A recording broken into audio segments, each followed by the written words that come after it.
Hey, tonight we're diving into one of the most fascinating and terrifying civilizations in history, ancient Greece. We're going to explore a world where gods walked among mortals, where divine punishment was swift and terrible, and where your everyday life was completely intertwined with beings who could destroy you on a whim. But before you get comfortable, take a moment to like the video and subscribe, but only if you genuinely enjoy what I do here. And let me know in the comments where you're tuning in from and what time it is for you. It's always fascinating to see who's joining us from around the world. Now dim the lights, maybe turn on a fan for that soft background hum, and let's ease into tonight's journey together. Congratulations, you've just woken up in ancient Greece, somewhere around the 5th century BCE. The morning light filters through the simple windows of your modest stone house, and the smells of baking bread and olive oil drift through the air. Your first instinct might be to yawn, stretch, and go about your day like you would in the modern world. Good news, you'll get to enjoy the beautiful Mediterranean climate and some of the most remarkable art, philosophy, and architecture ever created. Bad news, you are now living in a world where immortal, all-powerful beings could end your existence because you forgot to offer them a portion of your dinner. As you rise from your sleeping pallet, forget modern mattresses, you've been resting on stuffed wool or straw. Your first priority isn't checking your phone or brewing coffee. Instead, you must acknowledge the household gods. In the corner of your main room stands a small shrine. Just a simple altar with carved figures representing Zeus, the king of gods, Hestia, goddess of the hearth, and perhaps Hermes, protector of the household. You take a moment to pour a small libation of water or wine, murmuring a quick prayer for protection. This isn't just some quaint tradition, it's a matter of survival. The gods are watching, always watching, and they expect acknowledgement. The gods expect proper reverence, your neighbour once told you, after you'd carelessly walked past a roadside shrine without a nod of respect. Remember what happened to Niobe? She boasted that her 14 children made her superior to Leto, who only had 2. Apollo and Artemis, Leto's children, killed all 14 of Niobe's children with arrows. The gods turned her to stone, and even now she weeps eternally. You hadn't believed such tales at first, thinking them mere superstitions. You do now. As you step outside into the narrow street, the city is already bustling with activity. Men in simple tunics hurry toward the agora, the central marketplace and gathering place. Women balance water jugs on their heads as they return from the public fountain. Children chase each other, playing with simple wooden toys, and everywhere are reminders of the gods. You pass a small roadside altar to Hermes, and you make sure to acknowledge it with a slight bow. At the corner stands a herm, a stone pillar with the head of Hermes and, yes, prominent genitalia, guarding the intersection. Before the great sacrilege of 415 BCE, when Vandals mutilated many of Athens' herms and sparked a political crisis, these divine markers stood unmolested throughout the city. No one would dare risk divine wrath. As you make your way toward the agora to purchase food for the day, you notice a procession winding through the streets. White-robed priests lead a decorated bull, its horns gilded and wrapped with garlands. Today must be a festival day for one of the gods, perhaps Apollo or Athena. The city observes dozens of religious festivals throughout the year, each requiring proper observance. "Will you attend the sacrifice?" asks a friend who falls into step beside you.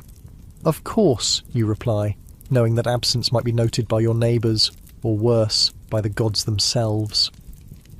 Religious festivals weren't just spiritual observances, they were civic duties. The health of the city-state depended on maintaining proper relations with the gods. When the plague struck Athens in 430 BCE, many believed it was divine punishment for some offence. During the Peloponnesian War, military expeditions were delayed if the omens weren't favourable. The gods' will permeated every aspect of Greek life. At the temple, you join the crowd gathering to witness the sacrifice. The massive marble columns soar above you, painted in vibrant colours. Contrary to the pristine white ruins we imagine today, Greek temples were colourful affairs adorned with red, blue and gold paint.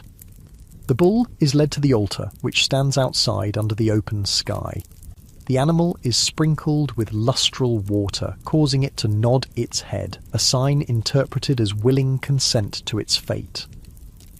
The priest raises the knife, slits the bull's throat in one practiced motion, and catches the blood in a bowl. Some is sprinkled on the altar as an offering. The animal is butchered expertly, with certain portions, typically bones wrapped in fat, burned as the god's share. The rest of the meat will be distributed for a communal feast.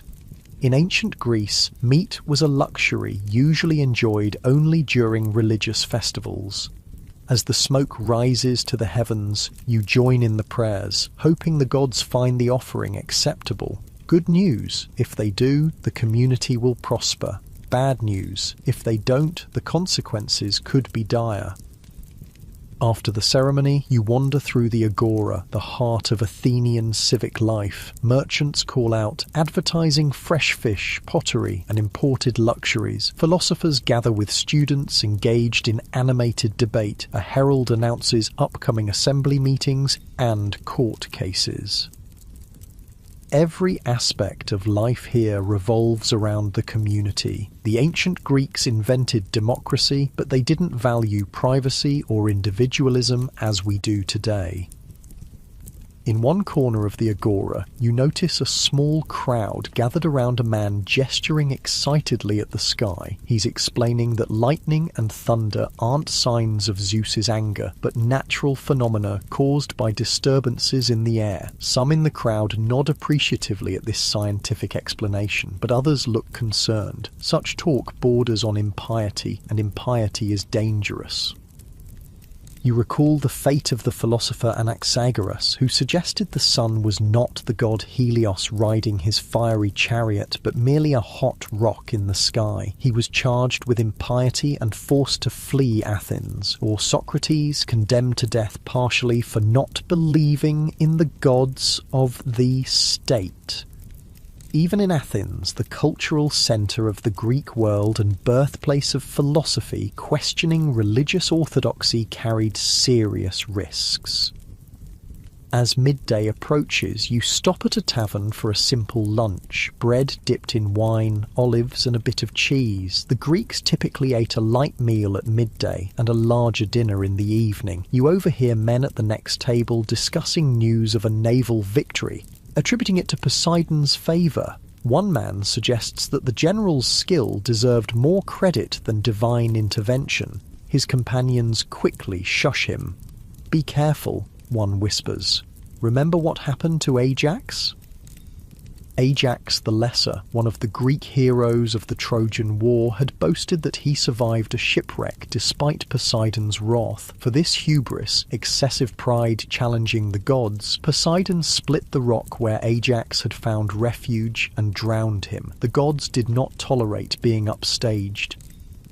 After lunch, you decide to visit the gymnasium, where men exercise, train, and socialise. The gymnasium is another uniquely Greek institution devoted to the development of both body and mind. Men exercise naked. The word gymnasium comes from the Greek word gymnos, meaning naked, engaging in wrestling, running, and discus throwing.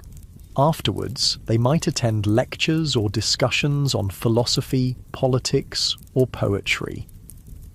As you watch the athletes, a young man tells you how the first Olympic Games were established to honour Zeus. The victors received only simple olive wreaths as prizes, but the glory of winning endured for a lifetime. The Games were so sacred that even warring city-states declared truces during the Olympic period to allow athletes safe passage to the sanctuary at Olympia.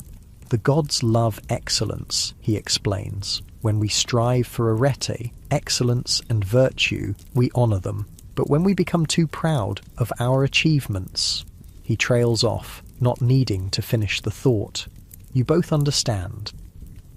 The gymnasium empties as afternoon fades into evening. You head home, stopping at a well to draw water for the household. Daily life in ancient Greece involved constant labour just to maintain basic necessities. Without running water, electricity, or any modern conveniences, simple tasks consumed hours of each day. Arriving home, you prepare a simple dinner. Before eating, you carefully set aside a portion as an offering to the gods, pouring a small libation of wine onto the household altar. This daily ritual acknowledges the gods' supremacy and your dependence on their favour. Every meal begins with this act of devotion.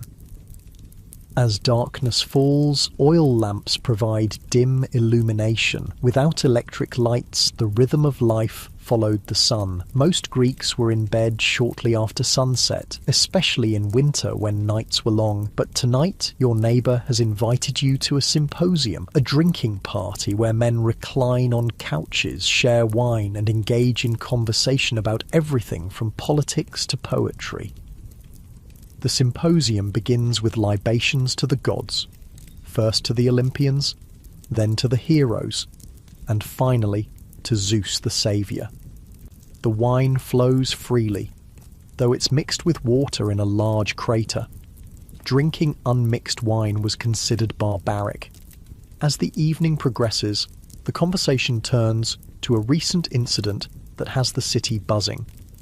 A wealthy merchant, known for his success and increasingly lavish lifestyle, had publicly declared that his prosperity came from his own cleverness rather than divine favour. The next day, his largest ship sank in a sudden storm, taking his fortune to the bottom of the sea. No one seems particularly surprised by this turn of events. Hubris, an older man says solemnly, the gods cannot abide it. You nod in agreement, having quickly learned this fundamental principle of Greek life. Hubris, excessive pride or arrogance, especially when it challenged divine prerogative, invited nemesis, divine retribution. The gods maintained cosmic balance by humbling those who rose too high. The symposium winds down as the night grows late. Walking home through dark streets, you pass by temples where eternal flames burn, providing reassuring points of light. Nighttime in an ancient city was profoundly dark, with only the stars, moon, and occasional lamps to guide travellers. Back home, before retiring to your sleeping pallet, you pay one final visit to the household shrine. You murmur thanks for the day's safety and prosperity, however modest, and ask for protection through the night. In a world where the gods could bring disaster at any moment, storms, earthquakes, plagues, or personal calamities, constant piety was your only insurance. As you drift off to sleep, you reflect on your day in ancient Greece. The omnipresence of the gods has made you more mindful, more attuned to the world around you. Every action carries potential significance. Every success must be met with humility and gratitude rather than pride. You've begun to understand that to survive in this world, you must acknowledge powers greater than yourself. Good news. This awareness brings a certain richness to life, a depth of meaning to even simple actions. Bad news. One misstep, one forgotten offering, one moment of excessive pride could bring divine wrath raining down upon you. Tomorrow, you'll wake and begin again, navigating this complex relationship between mortal and divine. For now, though, you sink deeper into slumber, dreaming perhaps of gods and heroes, of Mount Olympus and the realms beyond, dreams sent, according to the Greeks, by the gods themselves. The gentle rhythm of the Mediterranean night envelops you, the soft sounds of the ancient world, so different from our mechanical modern cacophony, creating a soothing backdrop as consciousness fades. Far above, the stars wheel in patterns recognized and named by the Greeks, each constellation telling its own divine story. And the gods, for tonight at least, seem content to let you rest in peace. You wake to the gentle light of dawn filtering through your window. As your eyes adjust, you notice a small brown spider weaving an intricate web in the corner of the ceiling. You watch it for a moment, reminded of poor Arachne, who dared to challenge the goddess Athena to a weaving contest. Though Arachne's work was flawless, perhaps even better than the goddess's, her pride cost her everything. Athena, enraged by both the girl's skill and her tapestry depicting the gods' misdeeds, struck her repeatedly and transformed her into the first spider condemned to weave for eternity.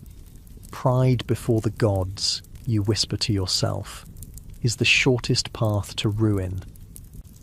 You rise and perform your morning devotions at the household shrine more carefully than yesterday. The tale of Arachne has made you extra cautious. After washing your face with water from a clay basin, you dress in a simple chiton, a tunic made of 2 rectangles of lightweight wool or linen, pinned at the shoulders and belted at the waist. Women wear longer chitons that reach to the ankles, while men's typically fall to the knees. Today, rather than heading to the agora, you decide to journey to a nearby sacred spring to collect water thought to have healing properties. The Greeks attribute special powers to certain natural features, springs, caves, mountain peaks, believing them to be dwelling places of nymphs, minor nature deities who serve as caretakers of the natural world. As you leave the city walls behind and follow the well-worn path through olive groves, you reflect on how thoroughly the gods have shaped this landscape. Every feature has its associated deity or myth. That mountain to the west, the sleeping form of a giant turned to stone by Athena. The constellation overhead last night, the hunter Orion, placed among the stars by Artemis. The natural world isn't just inhabited by the gods, it is literally formed from divine action. The sacred spring lies in a small grove of ancient plane trees. A simple stone altar stands nearby, adorned with offerings, small clay figurines, ribbons, a lock of hair tied with string. You aren't alone. Several other people have come to collect the healing waters or leave petitions for the nymphs. An elderly woman sits on a stone bench watching the clear water bubble up from between moss-covered rocks. She smiles as you approach.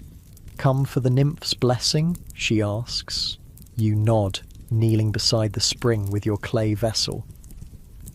"I was healed here once," she tells you, her voice soft with memory. "As a girl, my eyes were failing. My mother brought me here for 9 consecutive days at dawn. We made offerings and bathed my eyes with the sacred water. By the 9th day, I could see clearly again." "The nymphs were kind to you," you reply. "The gods give and the gods take away," she says with the simple acceptance of someone who has lived long in this world of divine caprice. "My brother was a fisherman who once kept his entire catch instead of offering a portion to Poseidon. The next day his boat was dashed against the rocks, though the sea had been calm when he set out." You've heard dozens of such stories by now, tales of divine punishment following seemingly minor infractions. While collecting water, you make sure to pour a small libation back into the spring as an offering, whispering thanks to the nymphs. On your return journey, you pass farmers working in terraced fields. Agriculture in rocky, mountainous Greece requires constant labour for modest returns. As in everything, farmers must acknowledge the gods who control their fate, particularly Demeter, goddess of the harvest, and her daughter Persephone. A farmer looks up from his work and waves in greeting. "Fine day Demeter has blessed us with," he calls. "Indeed," you answer. "May your crops grow strong under her care." The farmer nods appreciatively at your proper acknowledgement of the goddess. "We're preparing for the Thesmophoria," he explains, referring to an important festival dedicated to Demeter. "Women only," he adds, with a wink. "My wife and daughters will participate while I mind the farm." The Thesmophoria was one of many women-only religious festivals in ancient Greece, giving women rare religious authority in an otherwise male-dominated society. For 3 days, women would leave their homes to camp at the sanctuary of Demeter, performing secret rituals that men were forbidden to witness. The festival ensured fertility, both of the crops and of the women themselves. As you continue toward the city, you encounter a small procession coming the opposite direction. People carry branches and flowers, singing a hymn. At their center walks a young girl dressed in a special robe, her hair adorned with blossoms. She's being escorted to serve as an Araphoros, one of the young girls selected for a year of service to Athena on the Acropolis.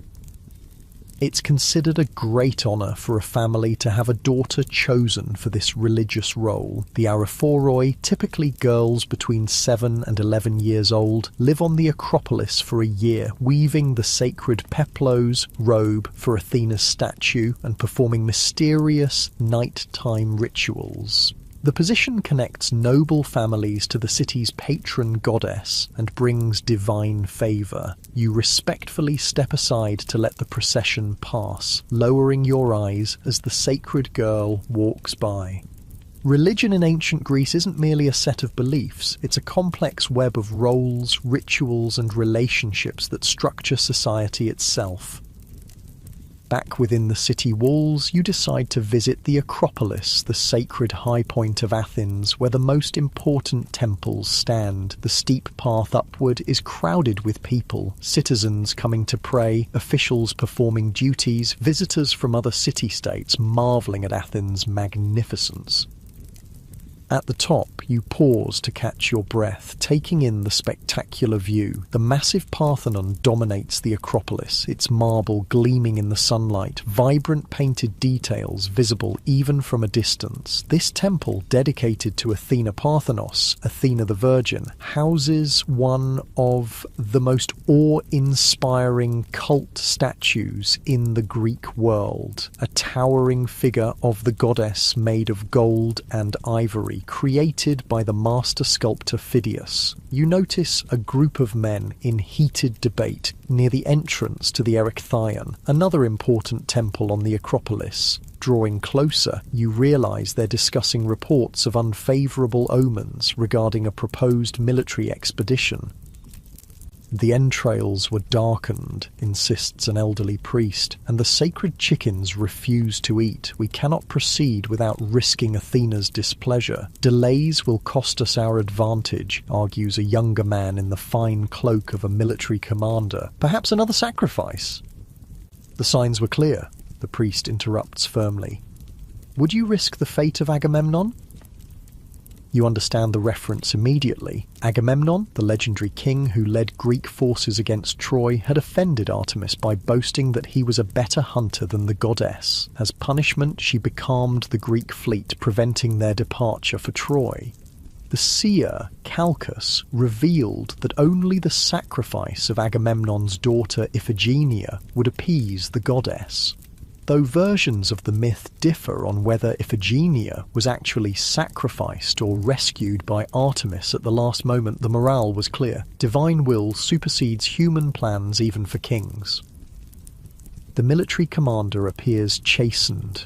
We will wait, he concedes. Let us consult the oracle at Delphi for further guidance. This deference to divine signs wasn't superstition to the Greeks, but practical wisdom. Ignore the gods at your peril. Even the most powerful men knew better than to proceed against unfavourable omens. You continue your exploration of the Acropolis, stopping to leave a small offering at the altar of Athena Nike, Athena of Victory. Around you, other worshippers perform their own devotions. A woman praying for her son's safe return from a sea voyage, an athlete seeking the goddess's favour in upcoming games, a craftsman offering thanks for a completed commission.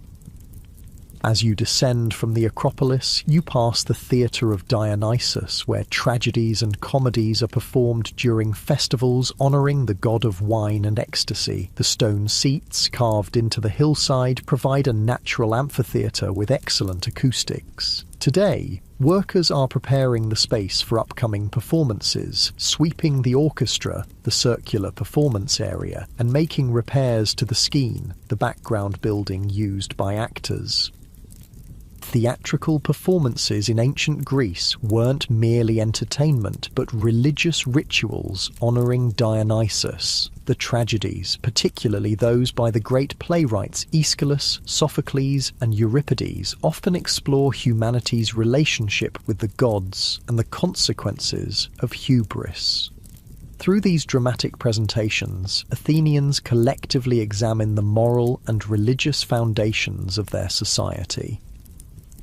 By now, the afternoon heat has intensified and you seek refreshment at a public fountain house. These structures, often decorated with sculptures of water nymphs, provide the city's water supply. Women gather here not just to collect water but to socialize, exchanging news and gossip, while their large clay hydriae, water jars, fill.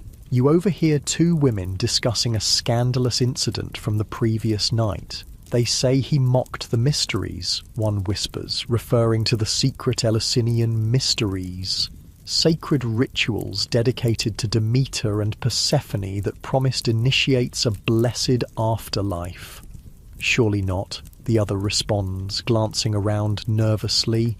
That would be impiety of the highest order, the first woman finishes. The assembly will certainly exile him if the charges prove true. Religious offences were taken extremely seriously in ancient Athens. In 415 BCE, the statesman Alcibiades was recalled from a military expedition to face charges of mocking the Eleusinian mysteries at a private gathering. Rather than face trial, he defected to Sparta, Athens' enemy in the Peloponnesian War. Such was the severity of religious crimes.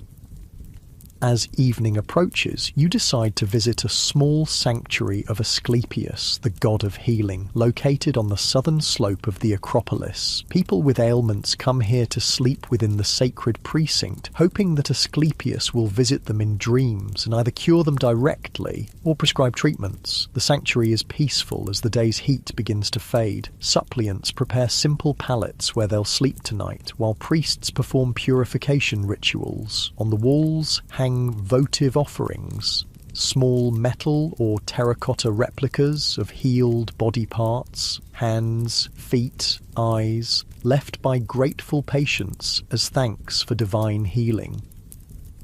A physician tends to a man with a wounded leg, cleaning and bandaging it. In ancient Greece, medicine combined practical treatments with religious healing. Physicians like Hippocrates were developing more scientific approaches to healing, but most people still attributed both illness and recovery to divine action. As you observe the sanctuary's activities, a priest approaches. "Are you seeking the god's healing?" he asks. "Just observing today," you reply, "though I'm curious about the dream healing." The priest smiles. Asclepius comes to the worthy in dreams, sometimes accompanied by his sacred snakes. He gestures to a non-venomous serpent gliding along the sanctuary wall. The snakes are his messengers, embodiments of renewal as they shed their skins and emerge renewed. Sacred animals were associated with many Greek gods: Zeus's eagle, Athena's owl, Poseidon's horse, Artemis's deer, and Asclepius's snake. These creatures were considered especially dear to their respective deities and sometimes served as divine messengers or embodiments. As dusk falls, you leave the sanctuary and head toward home. The streets grow quieter as people retreat to their dwellings. Without widespread street lighting, nighttime in an ancient city was a time to be indoors. Those who ventured out carried small oil lamps to light their way, and often travelled in groups for safety. Passing a modest house, you hear singing, a mother teaching her daughter a hymn to Artemis that she'll need to know for an upcoming festival. Religious education happened primarily in the home, with parents teaching children the proper rituals, prayers, and myths necessary for navigating relationships with the gods. Upon reaching your own dwelling, you light the household lamps and prepare a simple evening meal. As always, you set aside the first portion for the gods, pouring a libation of wine. Good news, this daily practice helps maintain divine favor for your household. Bad news, neglecting it even once could invite disaster. After your meal, you sit by lamplight, perhaps working on household tasks like spinning wool or mending garments. Without electronic entertainment, evenings in ancient Greece were spent in conversation, telling stories, making music, or completing necessary work by lamplight before retiring early. Before sleep, you visit the household shrine once more. In the flickering light, the small figurines of the gods seem almost alive, as if watching your every move with their painted eyes. You bow your head in reverence, offering a final prayer for continued protection through the night. As you settle onto your sleeping pallet, you reflect on the day's experiences. Living in ancient Greece means living in constant awareness of the divine presence. Every action, from the most mundane to the most significant, occurs under the watchful eyes of the gods. Their favor brings prosperity, their displeasure brings ruin. You've witnessed both the comfort and the anxiety this relationship produces, the reassurance of divine protection when properly honored, and the terror of divine retribution when offended. The gods are neither fully benevolent nor malevolent, but capricious forces requiring constant propitiation. As sleep begins to claim you, your last conscious thoughts are of tomorrow's religious obligations, a minor festival requiring attendance at a temple across the city. In ancient Greece, the religious calendar structures time itself, dividing the year into sacred periods dedicated to different deities and commemorating mythic events. Your breathing slows, your muscles relax, and you drift into dreams, perhaps sent by the gods themselves. In Greek belief, significant dreams were divine messages requiring interpretation. Morpheus, god of dreams, shapes the visions that visit mortals in sleep, sometimes revealing prophecies or divine instructions. The gentle Mediterranean night wraps around you like a blanket, stars shining through your window, stars that to ancient Greek eyes form the constellations of their divine stories. Perseus, Andromeda, Orion, the Pleiades. The sky itself is a tapestry of myth, a constant reminder that even when you sleep, the realm of the gods surrounds you, inescapable and eternal. You're awakened before dawn by distant sounds, drums beating slowly, flutes playing a haunting melody. Groggily, you rise and look out your window. Torchlight flickers in the streets as a procession winds its way through the city. With a start, you remember. Today marks the beginning of the Mysteries of Dionysus, one of the ecstatic cult celebrations that stands apart from the more orderly civic religion of the polis. Curiosity piqued, you dress quickly and step outside. The procession has already passed your street, but you can follow the sound and the trail of scattered flower petals. The Dionysian revelers, mostly women called maenads, are heading out of the city toward the wilderness of the surrounding hills, where they'll perform secret rituals far from male eyes. Dionysus, you know, is different from the other Olympian gods. The last to join their divine company, he represents the wild, irrational forces that civilization normally keeps in check. His worship involves wine-induced trance states, frenzied dancing, and sometimes, according to disturbing tales, the tearing apart of animals, or even humans, with bare hands. Good news, these Dionysian rites provide a rare opportunity for women to escape domestic confinement and experience religious ecstasy. Bad news, the wild abandon sometimes leads to genuine violence and madness. You don't dare follow the maenads into the hills. Their rituals exclude outsiders, and those who spy on them risk a fate like that of Pentheus, the mythical king of Thebes. He hid to watch the maenads' secret rites, only to be discovered and torn limb from limb by the frenzied women, including his own mother, who, in her divine madness, didn't recognize her son until it was too late.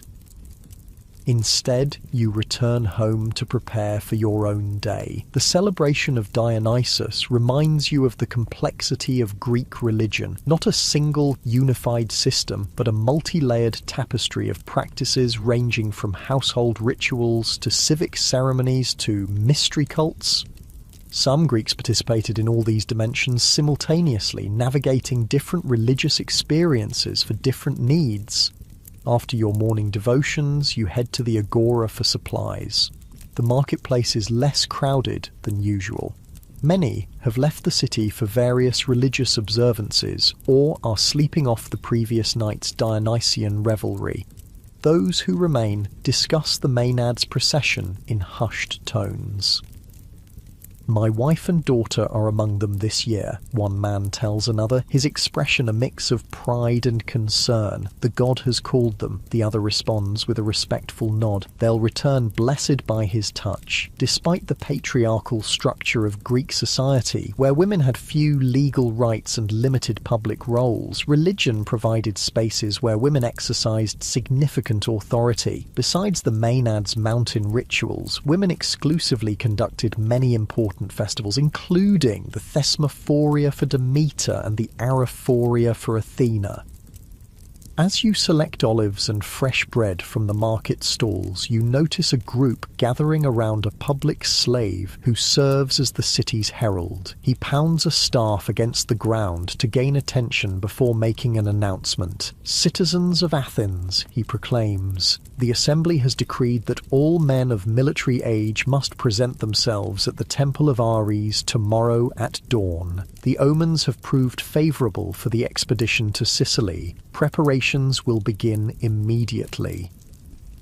The Peloponnesian War, the long conflict between Athens and Sparta that would ultimately lead to Athens' downfall, has been raging for years now. The ambitious Sicilian expedition of 415 BCE represents Athens' attempt to expand its influence westward, but it will end in complete disaster. Partly because the commander Alcibiades will be recalled to face those charges of impiety you overheard the women discussing yesterday. The interconnection between religion, politics, and military affairs couldn't be clearer. No significant state action occurs without divine consultation and approval. Generals sacrifice before battles, seeking favourable signs in the entrails of the victims. Unfavourable omens can delay campaigns or change strategies. Victories are attributed to divine favour, defeats to divine displeasure. As you leave the agora with your purchases, you encounter a small crowd gathered around a man seated on a wooden platform. He's a rhapsode, a professional performer of epic poetry, reciting portions of Homer's Iliad, the ancient poem composed around the 8th century BCE, but telling of events supposedly from the 12th century BCE, remains enormously influential in Greek culture, serving almost as a religious text. You pause to listen as the rhapsode reaches a dramatic moment. The intervention of Athena to prevent Achilles from killing Agamemnon in rage. The goddess, visible only to Achilles, grabs his hair to restrain him. The audience nods appreciatively. Such direct divine intervention seemed perfectly plausible to them. For the ancient Greeks, the Iliad and Odyssey weren't mere entertainment, but repositories of religious and ethical wisdom. They taught proper relationships between mortals and immortals, demonstrated the consequences of hubris, and provided examples of both heroic virtue and cautionary failure. Every educated Greek knew these stories intimately, and even the illiterate heard them performed regularly.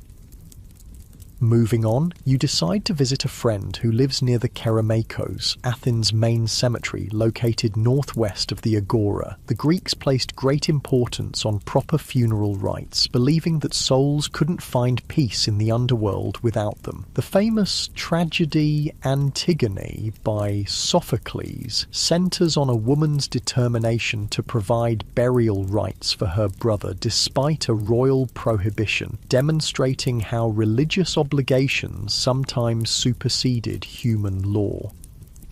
Your friend is preparing for the third day of funeral rites for her grandfather. The initial burial occurred 2 days ago, followed by a feast at the family home. Today, family members will bring offerings to the tomb, libations of wine, honey, and milk poured through special tubes into the earth to reach the deceased, as well as garlands and small gifts. "Will you accompany me?" she asks. "Grandfather always enjoyed your company." You agree, helping her gather the offerings into baskets before walking together to the cemetery. The Keramakos contains various types of graves, simple markers for ordinary citizens, elaborate stone monuments for the wealthy, and impressive public tombs for those who died defending Athens. Stone sculptures called stelae mark many graves, depicting the deceased bidding farewell to loved ones in poignant relief carvings. At her grandfather's tomb, your friend performs the rituals with practiced reverence, pouring the libations and arranging fresh garlands. She speaks to him as if he can hear, updating him on family matters and assuring him of their continued care. Though the body lies buried, Greeks believed the psyche, soul, retained some awareness and could be comforted by these attentions. "We must keep the third day observance, the 9th day, and then the 30th, she explains. After that, we'll remember him at the annual festivals for the dead, the Genesia and Nemesia, and visit with offerings on his birth date. This ongoing relationship with the deceased, maintained through regular ritual observances, gave death a different quality in ancient Greece than in many modern societies. The dead remained part of the community, requiring care and remembrance from the living, who in turn might receive protection or guidance from beyond. As you leave the cemetery, you notice dark clouds gathering. A storm is approaching, not just a natural phenomenon to ancient Greek eyes, but an expression of Zeus's power. Thunder was his voice, lightning his weapon. A violent storm might indicate his anger, gentle rain his blessing. You hurry toward shelter as the first heavy drops begin to fall. Passing a small temple to Poseidon, you observe sailors and fishermen rushing inside to make offerings, hoping to placate the god of the sea during the storm. Their livelihoods depended entirely on his goodwill. Taking refuge beneath a covered stoa, a colonnaded walkway common in Greek architecture, you wait out the downpour alongside other stranded pedestrians. Nearby, an elderly man interprets the thunder patterns for a group of attentive listeners. 3 claps from the east. Zeus approves the assembly's decision, he declares confidently, but that long rumble from the north suggests caution in its execution. Weather signs, bird flights, unusual animal behaviour, all were potential messages from the gods requiring interpretation. Professional seers and diviners made their living providing such services, though educated Greeks increasingly questioned these practices. Philosophers like Xenophanes criticised anthropomorphic conceptions of the gods, while medical writers like Hippocrates sought natural explanations for phenomena previously attributed to divine action.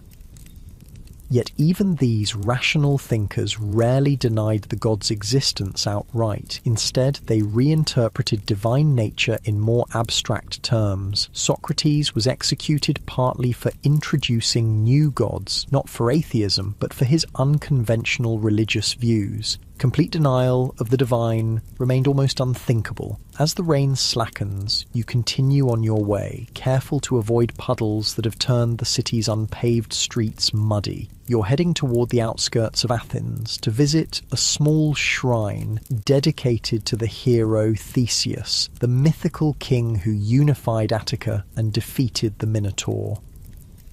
Heroes occupied a middle ground in Greek religion, not fully gods, but more than mortals, usually legendary figures from the past who had achieved remarkable feats. Heroes received cult worship at their supposed tombs or at sites associated with their exploits. Unlike the Olympian gods, whose influence extended across the Greek world, hero cults tended to be intensely local, connecting communities to their mythical past.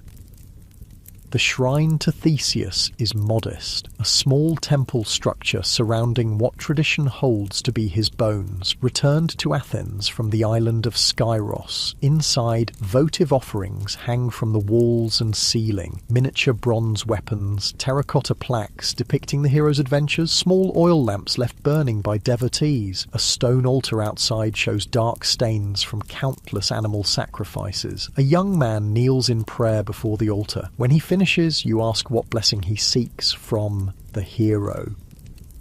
Courage, he replies simply. I depart for military service tomorrow. Theseus represents the ideal Athenian warrior, brave but also intelligent and just. I hope some portion of his arete might strengthen me. Arete, often translated as virtue or excellence, was a central concept in Greek ethics. Each deity or hero embodied specific forms of excellence that Greeks might emulate. Athena's wisdom, Apollo's self-control, Heracles' endurance, Theseus's courage. Religious devotion wasn't just about avoiding divine wrath, but about aspiring to these ideals.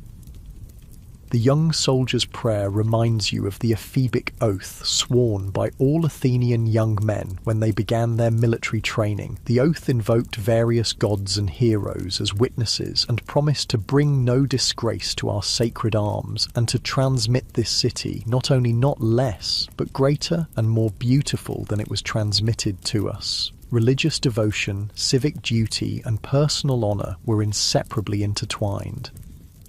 As afternoon wanes, you make your way to a friend's house for a small dinner gathering. Symposia, drinking parties following the evening meal, were important social institutions where men, typically excluding women except for entertainers or servants, reclined on couches, shared diluted wine, and engaged in conversation on topics from politics to philosophy to poetry.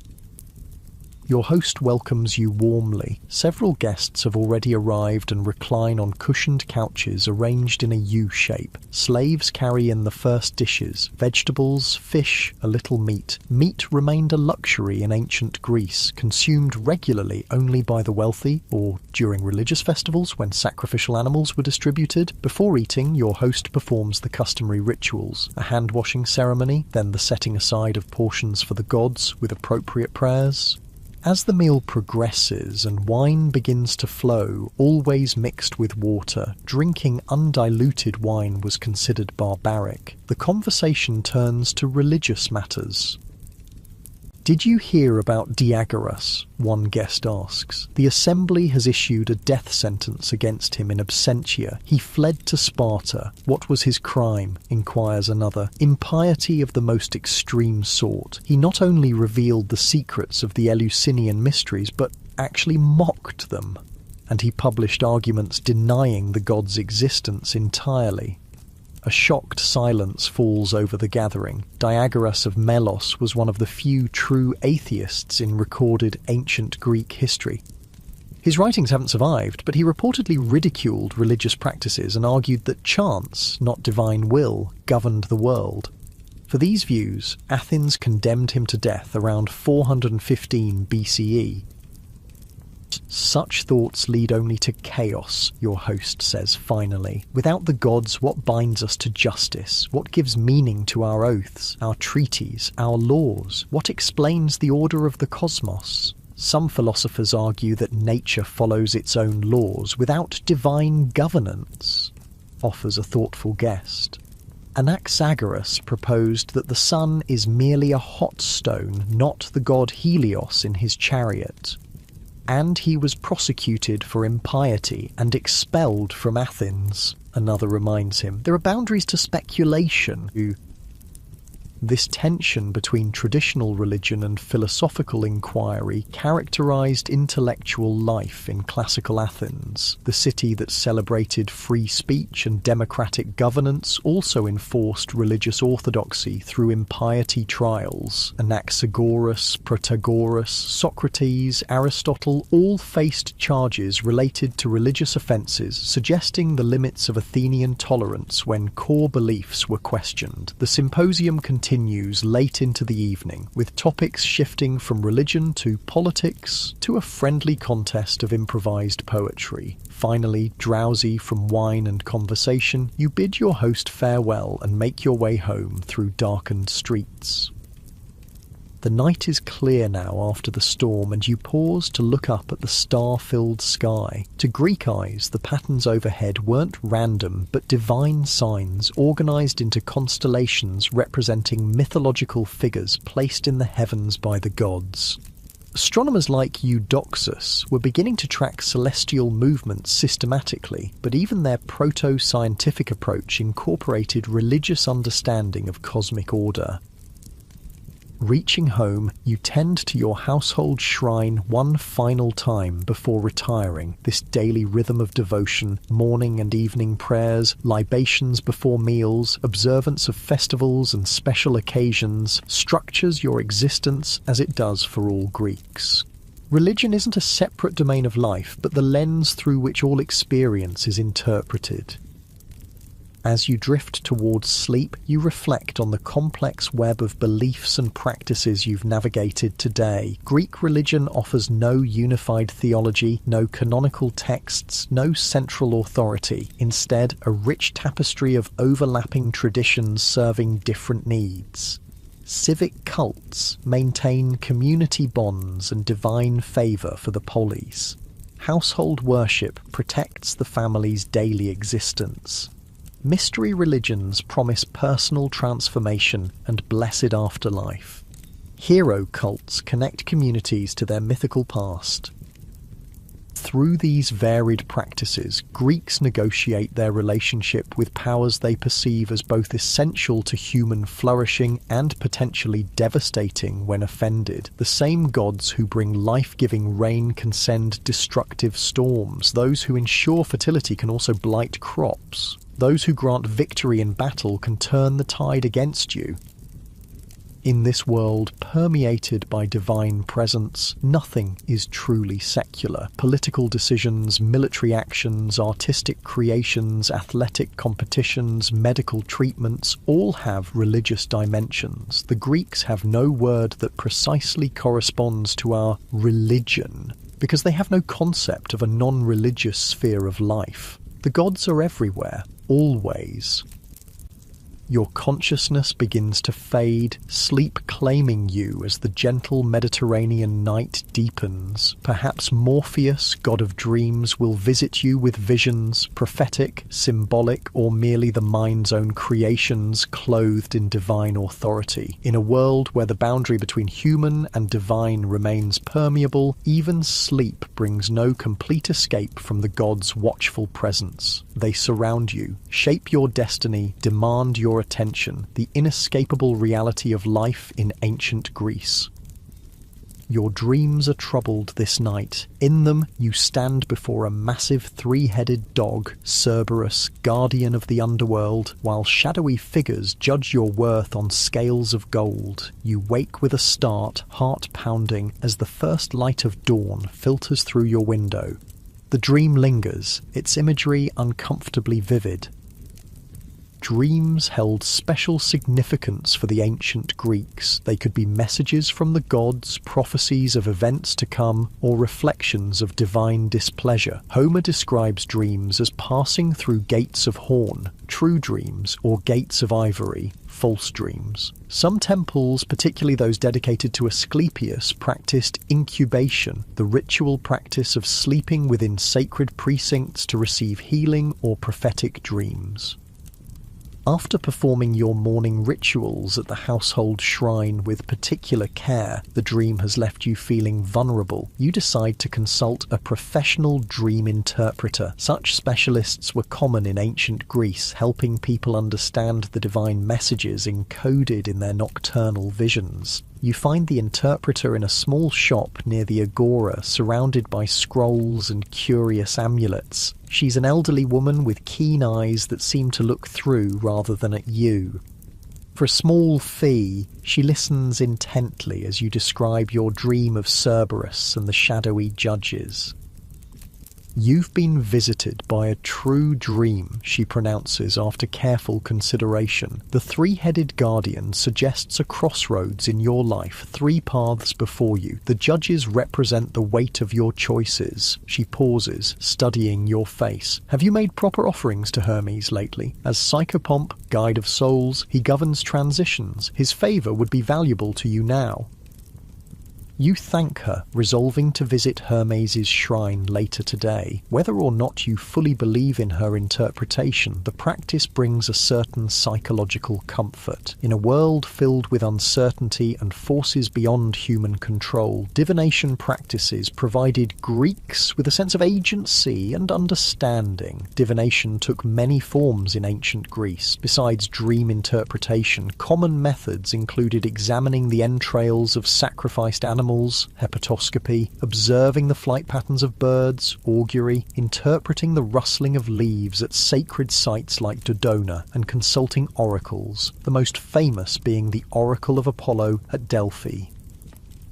The Delphic oracle served as perhaps the most important religious institution in the ancient Greek world. States consulted her before major decisions like founding colonies or declaring war. Individuals sought guidance for personal matters. Her pronouncements, delivered in trance-like states and often ambiguous, were considered direct communications from Apollo. As you make your way through the morning crowds, you notice a commotion near one of the city gates. A group of dusty travellers has arrived, clustering around what appears to be a wounded man carried on a makeshift stretcher. Curious, you draw closer to listen. "The bandits came from nowhere," one traveller explains to the gathering crowd. "We fought them off, but Timon took an arrow in the thigh. We need to get him to the Asclepieion immediately." The Asclepieion, sanctuary of Asclepius, god of healing, functioned as a combination of religious site and medical centre. Patients would undergo purification rituals, make sacrifices to the god, and sleep within the sacred precinct, hoping for healing either through divine dreams or the practical treatments administered by priest-physicians. You watch as the wounded man is carried toward the sanctuary, his companions chanting prayers to Asclepius. The Greeks approached healing as both a practical and religious matter. Hippocrates and his followers were developing what we might recognize as scientific medicine, seeking natural causes for diseases and natural remedies. Yet even these physicians acknowledged divine powers and often worked within religious healing sanctuaries. "The arrow missed the vital spots," comments a bystander who appears to be a physician. "If infection doesn't set in, and if Asclepius is favourable, he should recover." This dual approach, practical treatment combined with divine propitiation, characterized much of Greek problem-solving. They didn't see a contradiction between seeking natural causes and acknowledging divine influence. The same farmer who carefully selected the best soil and seeds for planting also made offerings to Demeter for a bountiful harvest. Continuing toward the agora, you encounter a small procession making its way through the streets. A family leads a sheep garlanded with flowers, accompanied by flute players. They're heading toward the temple of Zeus, likely to fulfill a vow made for some blessing received. Recovery from illness, safe return from travel, birth of a child, or successful business venture. Vow fulfillment formed an important aspect of Greek religious practice. When facing difficulty or desiring special favour, Greeks would promise specific offerings or actions to the gods if their prayers were answered. These promises created binding obligations. Failing to fulfill a vow after receiving divine help was considered not just impious but dangerous, inviting divine retribution. In the agora, you find the usual morning bustle intensified by preparations for an upcoming festival. Workers erect temporary wooden stands for spectators. Merchants arrange special displays of festival foods and offerings. Young men practice for athletic competitions that will honour the gods. festivals dominated the Greek calendar. Athens alone celebrated over 120 festival days annually. Some were small, local affairs, others, like the Panathenaea honouring Athena or the Dionysia for Dionysus, were major civic events involving processions, sacrifices, athletic and artistic competitions, and public feasts. Through these elaborate celebrations, the polis collectively honoured its divine patrons, reinforced social bonds, displayed its wealth and cultural achievements, and competed with rival city-states for prestige. Religion, politics, art, and athletics blended seamlessly in these public spectacles that defined Greek civic identity. Navigating through the crowded marketplace, you notice a small gathering around a public water clock. A man in fine clothing addresses the group, gesturing emphatically. Drawing closer, you recognize him as a sophist, one of the professional teachers and orators who, for hefty fees, instructed young men in rhetoric and philosophy. Consider Protagoras' famous statement, the sophist proclaims, "Man is the measure of all things." What does this mean for our understanding of the gods? Are they objective realities or projections of human needs and fears? Philosophical questioning of traditional religion had become increasingly common in Athens during the 5th century BCE. Thinkers like Protagoras, Anaxagoras, and later Socrates examined religious beliefs critically, sometimes proposing alternative understandings of divine nature that challenged conventional anthropomorphic conceptions. Such intellectual explorations existed in uneasy tension with traditional piety. When pushed too far, they could result in charges of impiety, asabeia, as happened to Socrates in 399 BCE. His execution for corrupting the youth and not believing in the gods of the state demonstrated the limits of Athenian tolerance for religious innovation. The sophist, perhaps aware of these boundaries, quickly qualifies his provocative questions, yet we must remember that piety forms the foundation of justice. As Hesiod teaches, Zeus oversees human affairs, rewarding the righteous and punishing wrongdoers. This appeal to traditional religious ethics satisfies most listeners who nod approvingly. Greek morality was inseparable from religion. Concepts like justice, hospitality, oath-keeping, and respect for suppliants were enforced through beliefs in divine oversight and punishment. Zeus Xenios watched over the treatment of guests and strangers. Zeus Horkios guaranteed oaths. The Erinyes, Furies, pursued those who shed family blood. These divine enforcers ensured social order in ways that human legal systems could not. While Athens had developed sophisticated courts and laws, ultimate justice was believed to reside with the gods, who could see hidden crimes, punish across generations, and reach beyond the grave. Speaking of justice, you next observe a curious procession heading toward the Areopagus, the hill where Athens' most serious court cases were tried. Officials lead a solemn line of people, including what appears to be a terrified man in chains. A murder trial is about to begin. Homicide was considered not just a crime against the victim and society, but a source of miasma, religious pollution that could spread and bring divine punishment upon the entire community if not properly addressed. Murder trials therefore included purification rituals alongside legal proceedings. The accused murderer would first be required to undergo ritual washing. Witnesses swore mighty oaths, calling divine punishment upon themselves if they testified falsely. Jurors made sacrifices before hearing the case. The courtroom itself was established on ground sacred to the gods of justice. If convicted, the murderer faced not only legal punishment, typically exile or execution, but also religious consequences. Their soul might wander restlessly after death, denied proper rest in the underworld. Their family might suffer divine retribution for generations, as illustrated in tragic cycles like that of the House of Atreus, where bloodshed led to more bloodshed in an endless chain of vengeance. Moving away from the somber proceedings, you decide to visit the shrine of Hermes, as recommended by the dream interpreter. Located at a busy crossroads, the shrine consists of a simple herm, a square pillar topped with the god's bearded head and prominently featuring male genitalia. Herms stood throughout Athens, marking boundaries and crossroads while providing divine protection for travellers.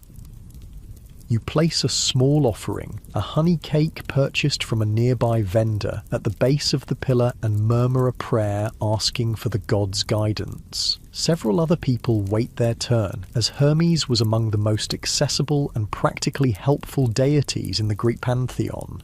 God of travellers, merchants, thieves, communication, transitions, and guide to the underworld, Hermes assisted in navigating life's boundaries and thresholds. After completing your devotions, you continue walking, passing by the city's gymnasium, where young men exercise and train. Physical education was inseparable from religious development in ancient Greece. Athletic competitions honoured the gods, with major events like the Olympic Games serving primarily as religious festivals dedicated to Zeus.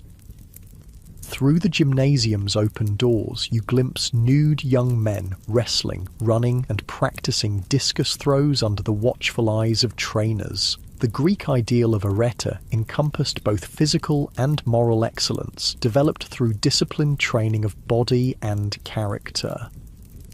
Statues of Hermes and Heracles, patron deities of athletics, stand in prominent positions, reminding the youths that their physical development occurs under divine supervision. Nearby, a group of boys receives instruction from an older man, part of the educational process called paideia that prepared male citizens for their adult roles. The teacher recites lines from Hesiod's works and days. The gods keep hidden from men the means of life, else you would easily do work enough in a day to supply you for a full year, even without working. Soon would you put away your rudder over the smoke, and the fields worked by ox and sturdy mule would run to waste. These myths explaining human labour as divine punishment for Prometheus's theft of fire taught Greeks to accept life's hardships as divinely ordained. Yet they also emphasised human agency through work, justice, and piety. Greek religion walked a careful line between fatalism and free will, between accepting divine determination and asserting human responsibility. As the afternoon advances, you pass by a modest home where a family performs a coming-of-age ceremony for their daughter. In Athens, this would typically be the Arctia, where young girls served Artemis before marriage. Different Greek cities had various rituals marking life transitions, birth, entering adulthood, marriage, death, all supervised by appropriate deities.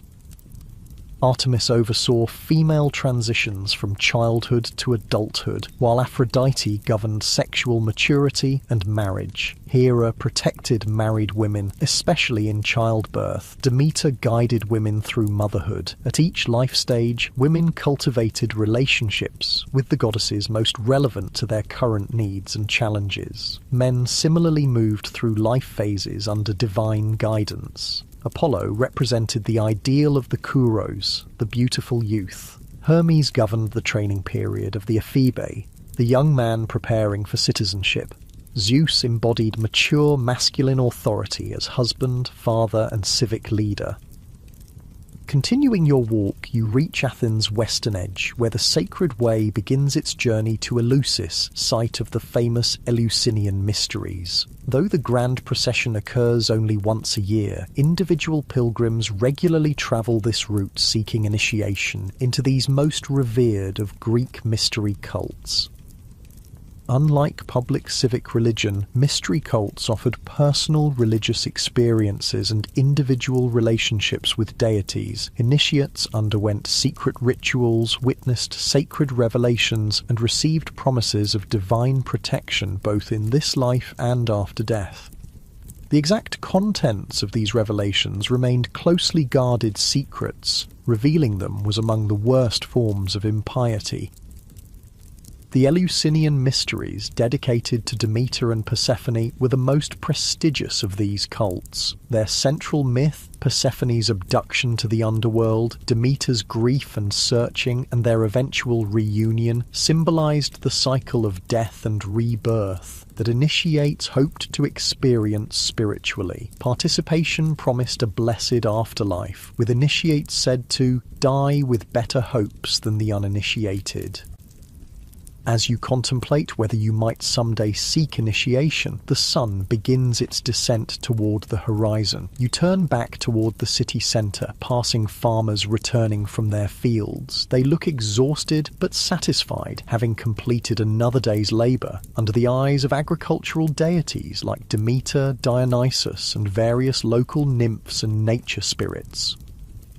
One farmer pauses at a roadside shrine to Pan, half man, half goat god of wilderness and shepherds, leaving a simple offering of fresh milk. Another makes a gesture toward a sacred olive tree, believed to be connected to Athena's original gift to the city. These small devotional acts, performed without fanfare as part of daily routine, formed the foundation of Greek religious practice. Religion in ancient Greece wasn't primarily about abstract belief or weekly temple attendance, but about constant awareness of divine presence in every aspect of life. The boundary between sacred and profane remained permeable, with gods potentially present in any location or situation. Every meal, journey, business transaction, birth, death, storm, illness, or stroke of good fortune had religious significance. As you navigate the increasingly shadowed streets, heading homeward with the setting sun, you pass a small temple where an evening sacrifice is underway. The scent of burning meat and fragrant herbs fills the air as priests perform the ritual that has remained largely unchanged for centuries. The animal, a sheep, has already been slaughtered according to precise ritual requirements. Selected portions, primarily fat-wrapped bones, burn on the altar as the gods share, creating the savour believed to rise to Olympus. The remaining meat will be distributed among participants for a communal feast. This pattern of sacrifice, the central ritual act of Greek religion, established proper relations between mortals and immortals. Humans provided honours and offerings, gods provided protection and blessings. The shared meal that followed sacrifice reinforced community bonds while acknowledging divine presence at the feast. Nearing your home, you pass a neighbour making a small offering at a humble household shrine, pouring a libation of wine and placing a garland of fresh flowers before crude terracotta figurines of household Zeus and Hestia, goddess of the hearth. These intimate daily rituals, conducted without priests or public ceremony, represented the most personal dimension of Greek religious practice. "Good evening," your neighbour greets you. "Have you made your evening offerings yet?" "I'm heading home to do so now," you reply. She nods approvingly. "Best not to neglect them. My cousin forgot his household devotions for 3 days while travelling and returned to find his roof collapsed. The gods notice such things." This casual exchange highlights how thoroughly religious consciousness permeated everyday interactions. Divine causality provided explanations for otherwise random events, creating meaningful patterns from life's unpredictability. A sudden illness, divine punishment or testing, unexpected good fortune, divine favour, crop failure, divine displeasure requiring propitiation. Reaching home, you first attend to your household shrine, lighting a small oil lamp and offering the customary evening prayers and libations. These bookend rituals, morning and evening devotions, create a sacred frame around each day, acknowledging divine dominion over all human activities. After preparing and consuming a simple evening meal with the requisite offering of first portions to the gods, you sit by lamplight, perhaps working on necessary household tasks or simply resting after the day's exertions. Without modern entertainment options, evenings in ancient Greece were often spent in quiet conversation, storytelling, music-making, or contemplation. Before retiring, you step outside briefly to gaze at the night sky. To Greek eyes, the stars represented divine myths frozen in celestial patterns: Perseus, Andromeda, Orion, the Pleiades. More than beautiful natural phenomena, they were constant reminders of the gods' power to transform and immortalize.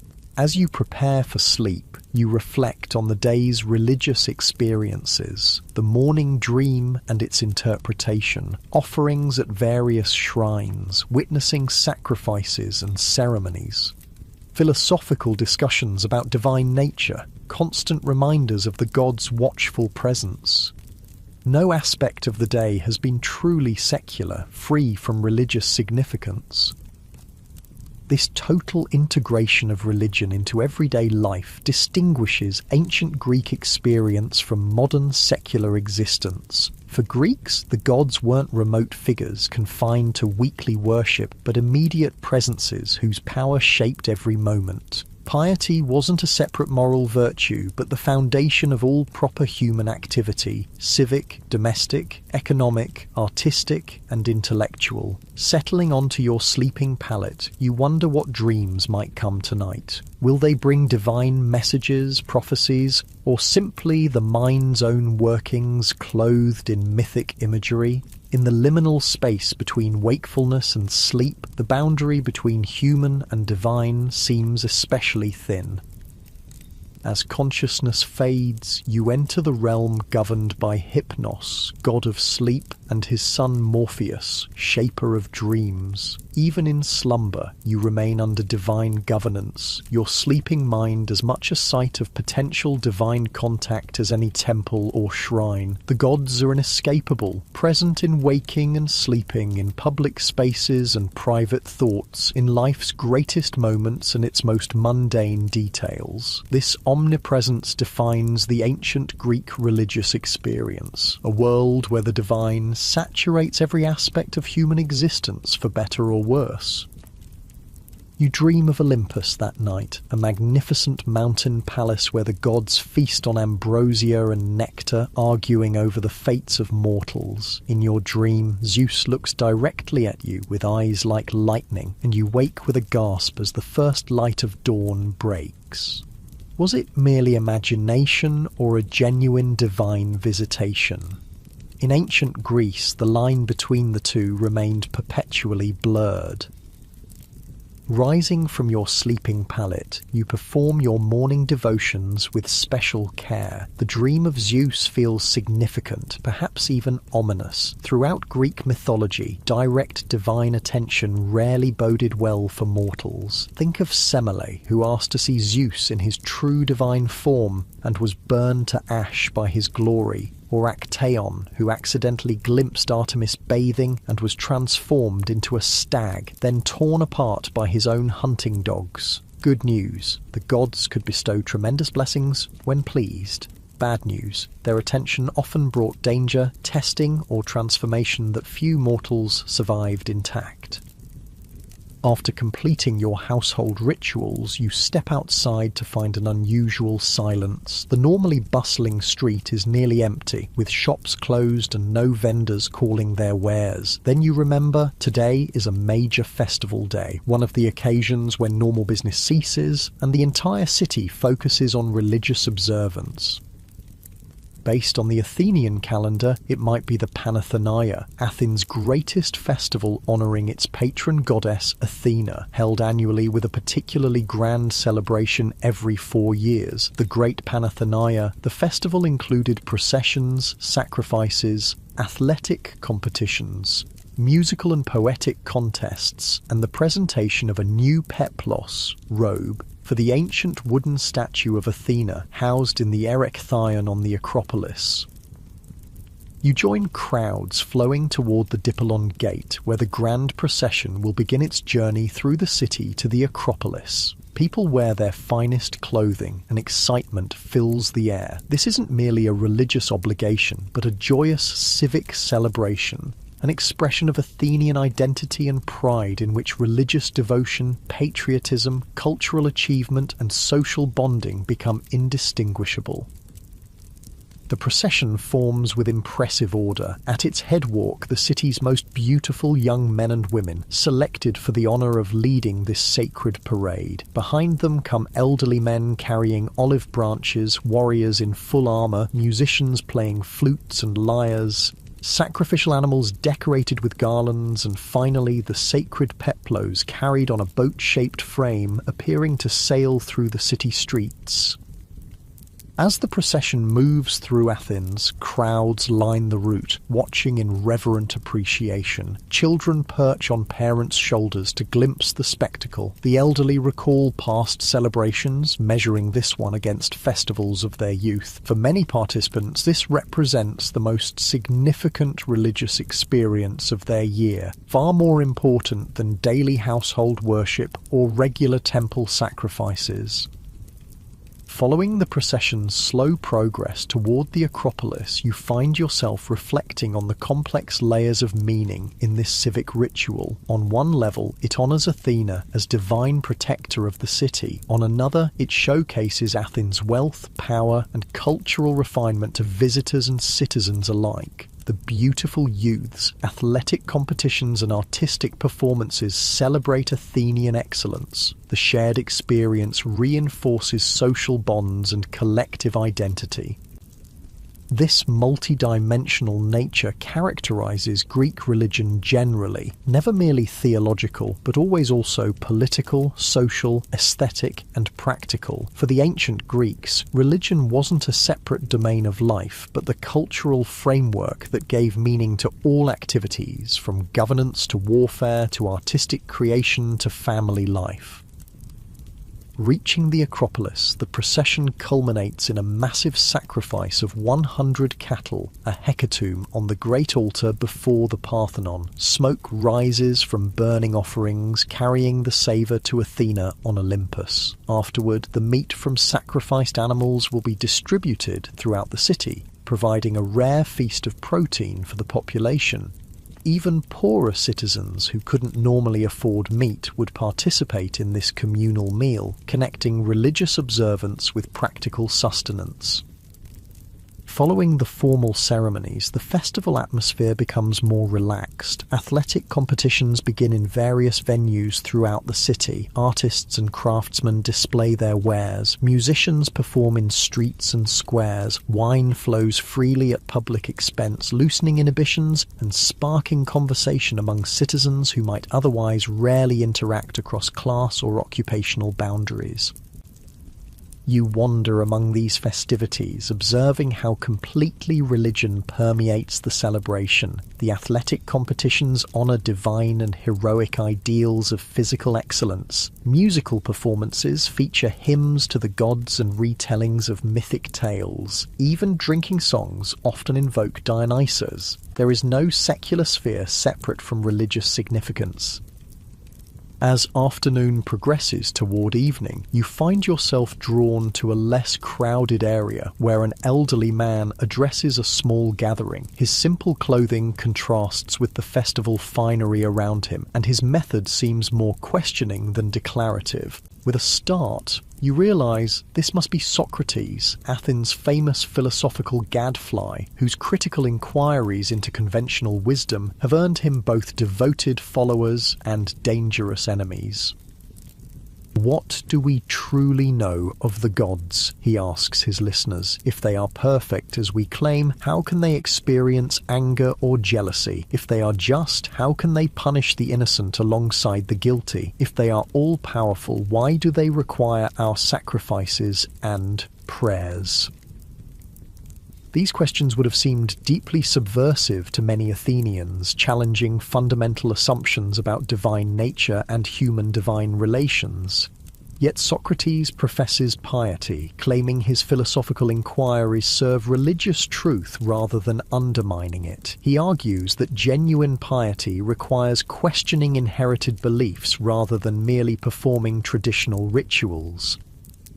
In 399 BCE, just after the end of the Peloponnesian War, Athens will condemn Socrates to death for impiety and corrupting the youth through such questioning. His execution represents the tragic collision between philosophical inquiry and religious conservatism in a city still reeling from military defeat, which many interpreted as divine punishment for cultural and religious innovations. As twilight approaches, the festival's energy intensifies rather than diminishes. Torches are lit throughout the city, illuminating continued celebrations. On the outskirts of Athens, more ecstatic worship begins, particularly for deities like Dionysus, whose rites often involved nighttime revelry, wine-induced altered states, and emotional release from social constraints. You observe groups heading toward these more uninhibited celebrations, primarily women for the monadic rites of Dionysus, mixed groups for the Eleusinian mysteries during their festival period. These mystery cults offered profound religious experiences beyond the formal civic practices, promising personal transformation and privileged afterlife to initiates. The public and private, the civic and ecstatic, the traditional and innovative, all these dimensions coexisted in Greek religious practice, fulfilling different needs. The sensible citizen participated across this spectrum, honouring traditional gods in traditional ways, while perhaps also seeking more personal religious experiences through mystery initiations or philosophical exploration. As darkness fully descends, you witness one final religious spectacle, the Panichis, an all-night celebration featuring torchlit dances and processions. Young women perform complex choreographies honouring Athena, their movements casting intricate shadow patterns against temple walls. The effect is mesmerising, beauty and devotion inseparably blended. Exhausted from the day's festivities, yet spiritually invigorated, you eventually make your way home through streets still alive with celebration. Unlike modern religious observances confined to specific times and places, Greek festivals encompassed entire communities for extended periods, transforming ordinary existence into sacred time. Before sleeping, you perform abbreviated evening devotions. The gods have received abundant honours today through the public ceremonies. As you settle onto your pallet, your mind whirls with the day's religious impressions. The solemn procession, magnificent sacrifices, athletic competitions, Socratic questioning, torchlit dances. All these constitute worship in the ancient Greek understanding, not merely prayer and sacrifice, but excellence in every human endeavour offered to the gods who embody ideal forms of those same excellences. As sleep begins to claim you, your thoughts turn reflective, considering what this immersion in ancient Greek religious life has revealed. What fundamental differences separate their religious worldview from modern understandings? What similarities persist despite the millennia between? Unlike modern monotheistic religions with their all-powerful, all-good deities, Greek polytheism embraced divine multiplicity and moral ambiguity. The gods weren't uniformly benevolent, but complex personalities with their own desires, conflicts, and limitations. Zeus might embody justice, yet commit numerous injustices himself. Athena might represent wisdom, yet vindictively transform Arachne for wounded pride. This moral complexity made Greek religion psychologically realistic. The gods reflected human nature with its contradictions and flaws, merely magnified to cosmic proportions. Also, unlike many modern religions, Greek practice emphasized orthopraxy, correct action over orthodoxy, correct belief. What mattered was performing appropriate rituals correctly, not maintaining theological purity or personal faith. A Greek could harbour private doubts about divine myths, while still participating fully in religious ceremonies. The philosophical schools, Epicureans, Stoics, Platonists, developed various theological interpretations while continuing to engage in traditional religious practices. Without sacred texts or dogmatic authority, Greek religion remained flexible and accommodating. New deities could be incorporated, foreign gods identified with Greek equivalents, local practices maintained alongside pan-Hellenic ones. This adaptability helped Greek religion evolve through changing historical circumstances, from the Bronze Age through the Classical period and into the Hellenistic era, when Greek culture spread throughout the Mediterranean and Near East. Perhaps most significantly, ancient Greek religion integrated the divine into every aspect of existence rather than separating sacred from secular. The gods weren't confined to temples or heaven, but potentially present in any location or activity. Divine causality explained everything from major historical events to individual accidents. Agricultural cycles, human reproduction, political success, artistic inspiration, mental illness, weather patterns, all manifested divine influence requiring appropriate religious response. This thoroughgoing religious consciousness created a world enchanted by divine presence, where meaning permeated every experience. Natural features, mountains, springs, trees, caves, weren't merely physical phenomena, but sites of divine power. Human achievements reflected divine inspiration and favour. Disasters indicated divine displeasure requiring correction. Nothing was random or meaningless. Everything connected to the cosmic order maintained by the gods. Yet despite these differences, certain religious fundamentals transcend historical and cultural boundaries. Like their modern counterparts, ancient Greeks sought divine protection from life's dangers and uncertainties. They craved understanding of cosmic purpose and human place within it. They used religious frameworks to establish ethical standards and social order. They created religious communities providing mutual support and shared identity. They developed rituals marking life's significant transitions: birth, maturity, marriage, death. Most poignantly, Greeks struggled with the same existential questions that haunt humanity across time. Why do the innocent suffer? What happens after death? How should we live meaningfully in a world filled with unpredictability and eventual mortality? Their religious practices and myths offered provisional answers to these unanswerable questions, providing psychological comfort and cultural stability amid life's uncertainties. As consciousness fades towards sleep, these reflections deepen your appreciation for the Greeks' religious achievement. Their gods may seem remote to modern sensibilities, their practices sometimes bizarre or even disturbing, yet they created a richly symbolic religious system that sustained one of history's most remarkable civilizations for centuries, producing enduring contributions to philosophy, literature, art, politics, and ethics that continue to shape Western culture. The Greek gods embodied both nature's power and human ideals, mediating between cosmic forces and human aspirations. Through worship, Greeks acknowledged their dependence on forces beyond human control, while cultivating excellence within human capacity. The religious system balanced resignation to fate with celebration of human agency, acceptance of mortality with striving for immortal achievement.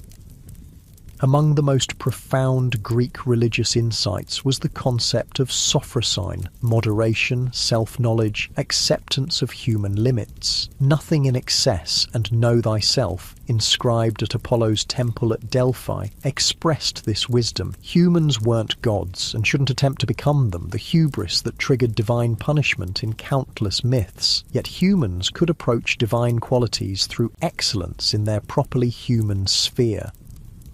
This balanced perspective offered a middle path between arrogant overreach and passive fatalism. Acknowledge divine power without abject submission. Strive for excellence without forgetting mortal limitations. Honor the gods without expecting perfect divine justice. Accept death's inevitability while creating works that transcend individual mortality. Such wisdom remains valuable in any era. Modern humans, despite vast technological advances, still face fundamental existential conditions the Greeks recognized: mortality, vulnerability to forces beyond control, the need for meaning and connection. Ancient Greek religion addressed these universal human needs through its distinctive mythic framework and ritual practices. As you finally surrender to sleep, the gods of Greece, Zeus, Athena, Apollo, Artemis, Hermes, Aphrodite, Dionysus, and countless others hover at the edges of consciousness. Though no longer actively worshipped, they live on as powerful archetypes in Western cultural imagination, embodying enduring patterns of human experience and aspiration. Their myths continue to illuminate human psychology. Their symbols permeate art and literature. Their ethical dilemmas provoke philosophical reflection. The Greek gods demanded respect and proper worship from mortals, but they also inspired the heights of human achievement. The same religious consciousness that filled ordinary Greeks with anxious piety produced the Parthenon, the Olympic Games, the tragedies of Aeschylus and Sophocles, the dialogues of Plato, the sculptures of Phidias, cultural treasures that transcend their religious origins to speak to universal human experience.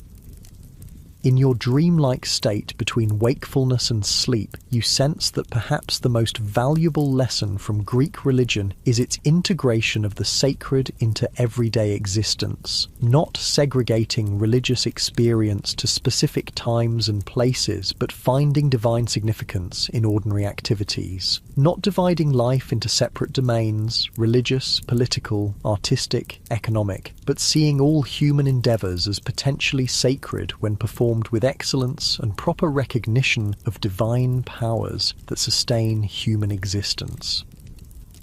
The ancient Greeks created a world where gods walked among mortals, where mountains and streams harboured divine presences, where dreams might carry messages from beyond, where everyday actions carried religious significance. This enchanted perspective may seem alien to modern scientific understanding, yet something in the human spirit responds to this integration of meaning into material existence, this refusal to reduce reality to mere mechanism without purpose or significance.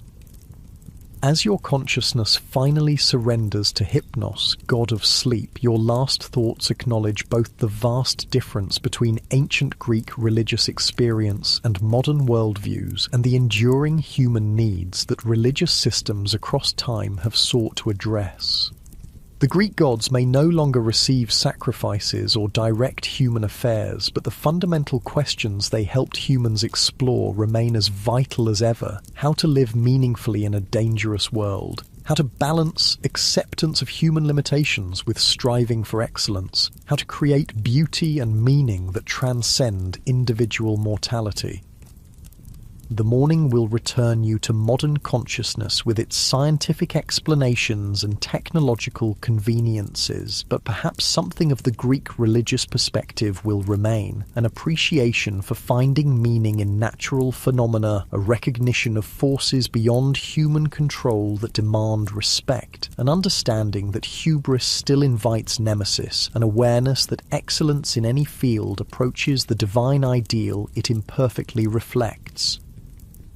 The gods of Olympus have faded from active worship, but their archetypal powers remain embedded in Western cultural consciousness, emerging in art, literature, psychology, and philosophy. Zeus's authority, Athena's wisdom, Apollo's clarity, Dionysus's ecstasy, Aphrodite's beauty, Ares' aggression, these divine qualities continue to shape human experience and understanding, though their mythic frameworks have been replaced by scientific, psychological, or secular ethical systems.